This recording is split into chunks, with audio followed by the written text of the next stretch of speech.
नमस्कार साथियों, मैं मारूफ मिलन रहमानी लेकर आया हूं मैं आपके लिए देश दुनिया एवं अपने राज्य बिहार की हर छोटी बड़ी खबरों को केडीबी इंडिया पर। चलिए शुरू करते हैं खबरों का सिलसिला। चीन में एक और वायरस का संक्रमण फैल रहा है। इसका नाम SFTS वायरस है।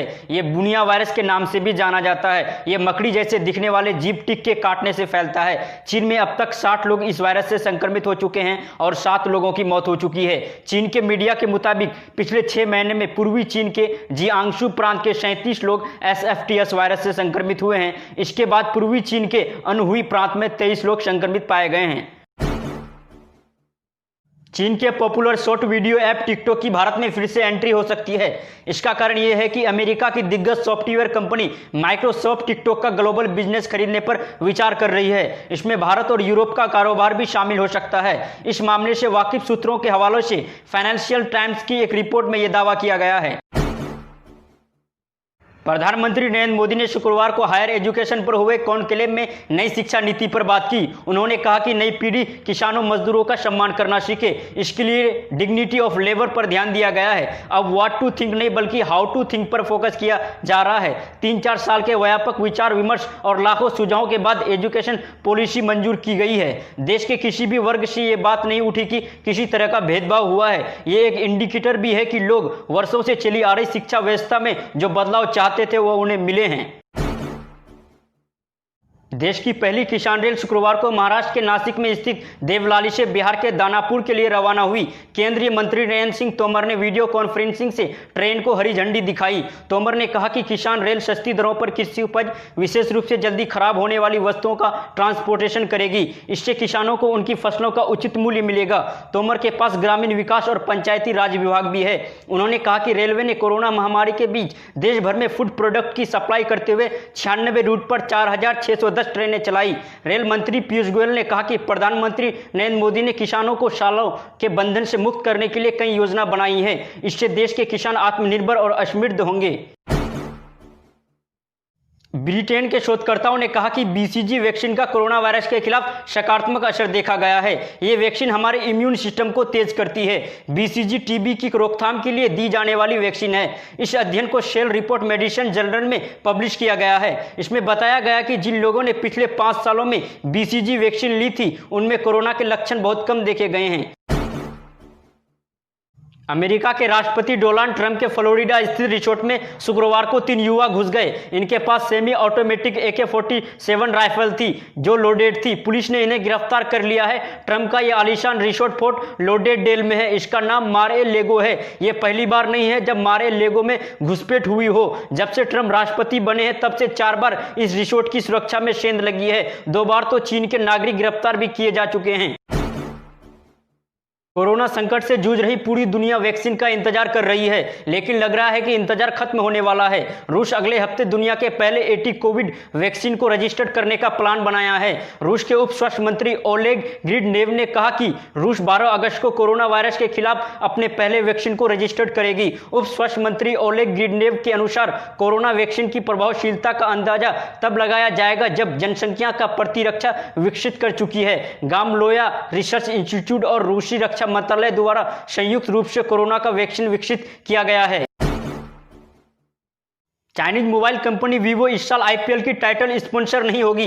भारतीय क्रिकेट कंट्रोल बोर्ड ने गुरुवार को उसके साथ हुए करार को सस्पेंड कर दिया। बोर्ड ने एक लाइन का बयान जारी कर इसकी जानकारी दी। वीवो ने 2018 में 2190 करोड़ रुपए में 5 साल के लिए IPL की टाइटल स्पॉन्सरशिप डील हासिल की थी। यह करार 2022 को खत्म होना था। इस डील के तहत वीवो BCCI को हर साल 440 करोड़ रुपए देती थी। अब BCCI नए टाइटल स्पॉन्सर के लिए टेंडर जारी करेगा। मीडिया रिपोर्ट्स के मुताबिक IPL और वीवो के बीच अगले साल 2021 से 2023 तक की नया करार हो सकता है। कोवैक्सीन के बाद देश की दूसरी स्वदेशी वैक्सीन जाइकोडी का ट्रायल तेजी से किया जा रहा है। इसे भारतीय फार्मा कंपनी जायडस कैडिला ने तैयार किया है।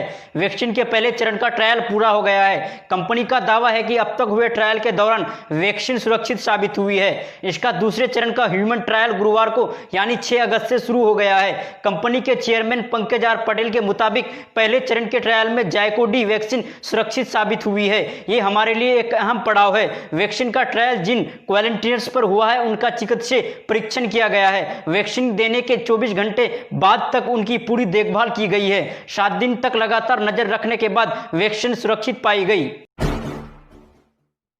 वैष्णो देवी यात्रा 16 अगस्त से शुरू होगी। कोरोना की वजह से 19 मार्च को यात्रा रोक दी गई थी। अनलॉक 3 में जम्मू कश्मीर के धार्मिक स्थलों को खोलने का फैसला लिया गया है। हालांकि वैष्णो देवी यात्रा के लिए अलग से कोई निर्देश नहीं है, लेकिन बताया जा रहा है कि श्रद्धालुओं की सीमित संख्या के साथ यात्रा शुरू कर दी जाएगी। यात्रा के दौरान क्या छूट होगी और क्या पाबंदियां रहेगी, इस बारे में श्राइन बोर्ड जल्द गाइडलाइन जारी करेगा। बताया जा रहा है कि सभी एंट्री गेट्स पर सैनिटाइजेशन टनल तैयार किया जाएगा। वैष्णो देवी भवन के साथ ही अंधकुंवारी और भैरव घाटी मंदिर में भी थर्मल स्क्रीनिंग के साथ सोशल डिस्टेंसिंग का खास ध्यान रखा जाएगा। दवा कंपनी लुपिन फार्मा ने बुधवार को कोविड-19 की दवा कोविहोल्ट लॉन्च की। कोविहोल्ट से कोरोना के हल्के लक्षण वाले मरीजों का इलाज किया जाएगा। इस दवा में एंटीवायरल ड्रग फेविपिराविर की ही डोज है। बाजार में इसकी एक गोली 49 रुपये में उपलब्ध होगी। कंपनी के मुताबिक दवा में इमरजेंसी में इस्तेमाल करने के लिए drug controller general of India की ओर से अनुमति मिल गई है। कोरोना महामारी के कारण बाजार में उतार चढ़ाव की स्थिति बनी हुई है। ऐसे में लोग अपना पैसा निवेश करने के लिए किसी ऐसी स्कीम की तलाश कर रहे हैं जहां उन्हें बेहतर रिटर्न मिले और उसका पैसा भी सुरक्षित रहे। अगर आप भी किसी ऐसी ही स्कीम की तलाश कर रहे हैं तो पोस्ट ऑफिस की मंथली इनकम स्कीम आपके लिए सही रहेगी। आप सोच रहे होंगे मंथली इनकम स्कीम क्या है? ये एक तरह की पेंशन स्कीम है। इसमें आप एक मुश्त पैसा जमा करके अपने लिए मंथली इनकम की व्यवस्था कर सकते हैं। इसकी खास बात यह है कि स्कीम पूरा होने के बाद आपको अपने पूरा पैसा वापस मिल जाएगा। बिहार में किसानों के लिए एक से बढ़कर एक योजनाएं आ रही है, जिससे इन्हें डायरेक्ट लाभ मिलने का चांस भी ज्यादा बढ़ रहा है। बिहार में तेज बारिश और बाढ़ आने की वजह से फसलों सहित घरों का भी बर्बादी हो गई है। ऐसे में सरकार के तरफ से किसानों का खास तौर से ध्यान रखा जा रहा है। बिहार सरकार के तरफ से जल जीवन हरियाली की योजना चल रही है, जिसका बहुत से किसानों को पता तक नहीं है। इस योजना के तहत बिहार किसानों को तालाब पोखर बनाने और खेत की सिंचाई के लिए 75,500 रुपये की सब्सिडी आर्थिक सहायता के रूप में प्रदान करेगी।